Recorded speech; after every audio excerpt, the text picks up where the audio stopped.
I'm very aware. Yeah.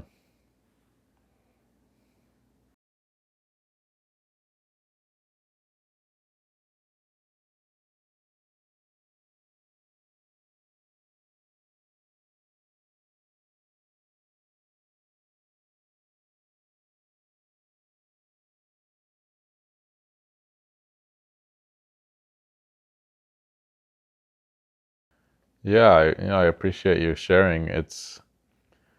I tend to prefer to highlight that a lot, and to a point where I wonder if I'm just highlighting it too much, or but I kind of have like a I'm on repeat with it's towards fear and pain. This work is towards fear and pain.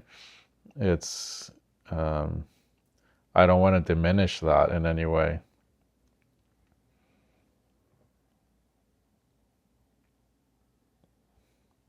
Discomfort, all forms. I just summarize it with fear and pain.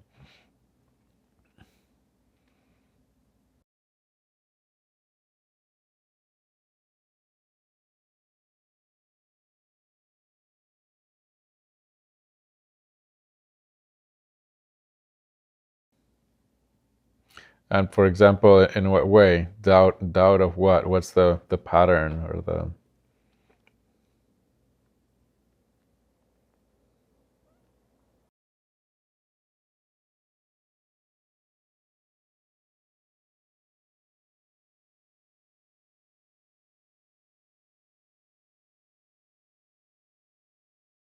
Yeah, and that's great work. And from there you create you've built a foundation from where you can go deeper.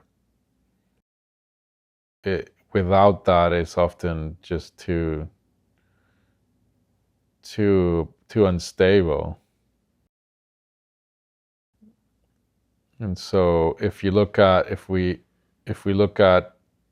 doubt, because there's different kinds of doubt or different ways to use that expression. Because if you could say doubt every thought, so and even a thought that is a kind of skepticism or a doubt, if that's seen as a thought and doubt it itself, and by doubt it in that sense I mean question its truth. So it's a different kind of doubt.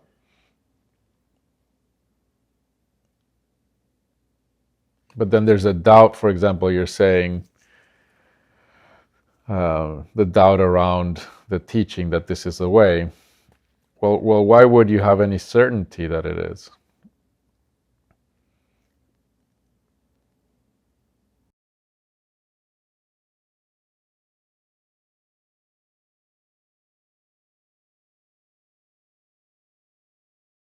Exactly, and that's why I I use the words trust or explore or experiment with when I, and there are different levels of, you know, at some level I might be encouraging and trying to generate the kind of um, inspiration for one to even attempt to do this work. And so the way I do that is sometimes to create some form of encouragement or for creating some inspiration or trust, because that's something that could help you just test something, try something out.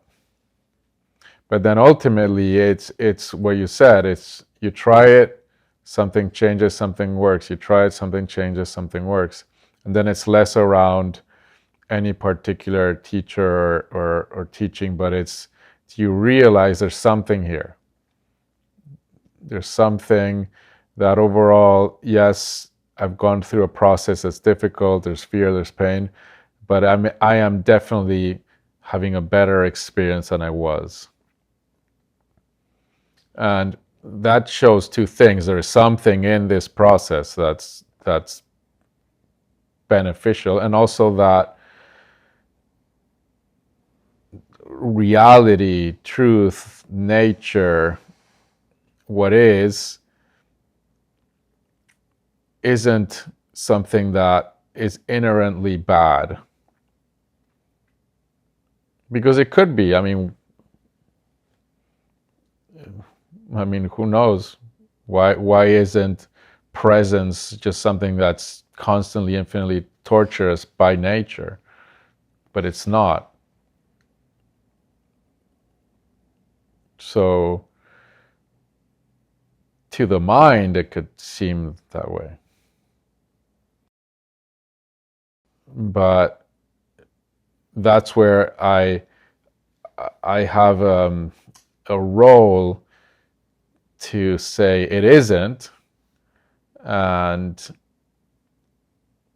I speak from experience, and then we can have all kinds of conversations to the point where there could be debates, where if there's enough trust and enough skill in me and trust from whom I'm speaking to, something can be explored on your end that works, where you discover in yourself, which is what you're referring to, yes, my experience is better having done this process.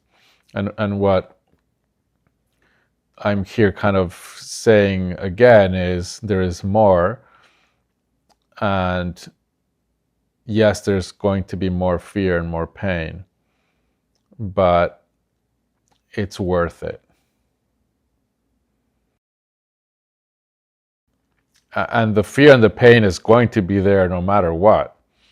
You could not do this work, and more likely the fear and pain is going to get worse. Because life goes on and stuff happens, and if we don't get better at dealing with fear and pain, it just gets worse.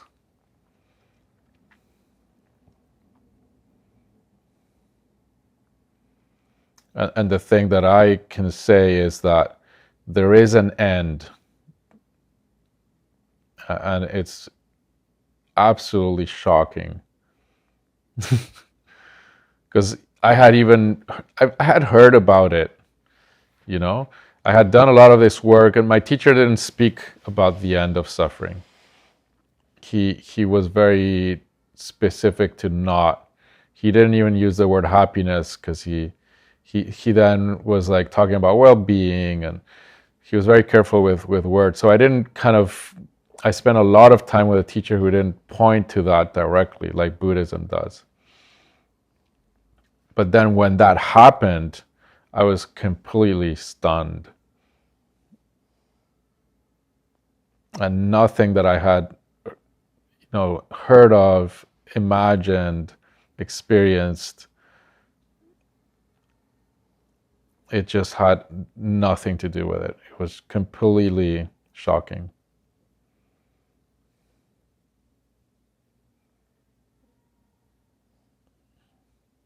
And that's me in the role of inspirator,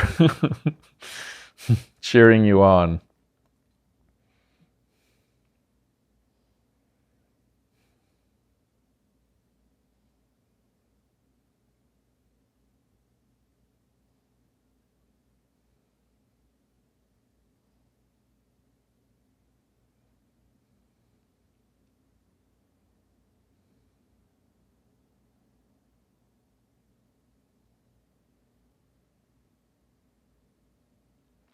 And in a sense, what we come to the point where what is at stake is the sense of self.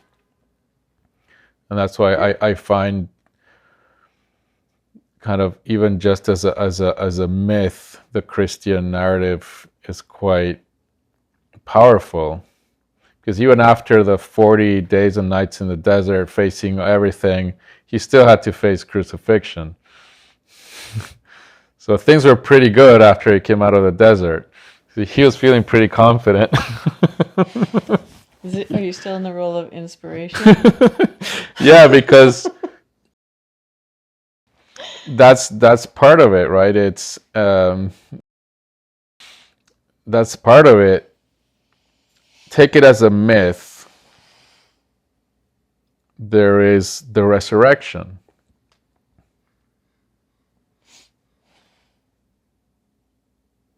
And the crucifixion is inevitable. He knew there was nothing he could do, and he had to go through that. Or maybe he knew he could stop it or prevent it, but that was not wanted. But what I would say to that is, in a sense, it's the worst thing that you can imagine. It's like that which you fear the most,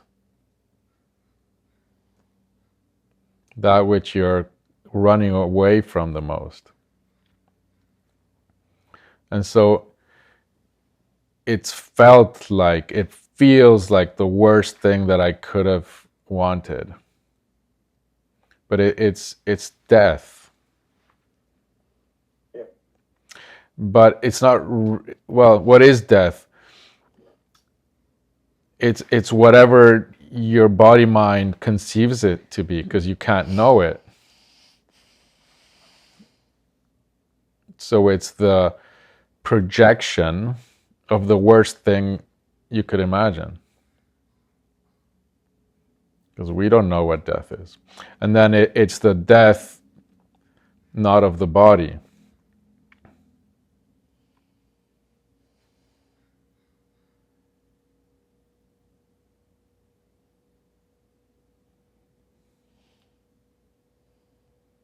It's the death of what I think I am, what I have believed to be. And so it is felt like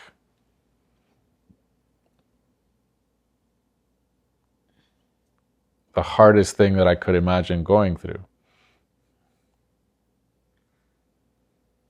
And then after, it's known as, wow, that was a lot.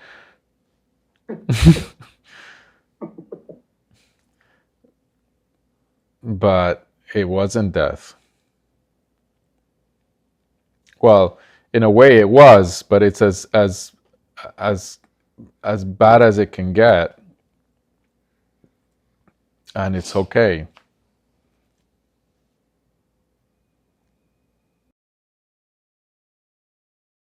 No.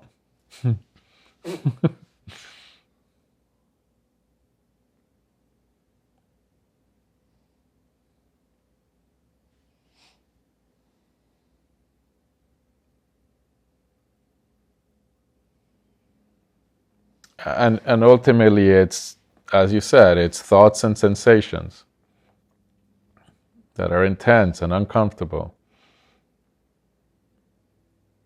And then the seeing of reality, which can be very disturbing, but it's ultimately, when seen fully, it's freeing, it's beautiful, it's loving, and you will never want to go back.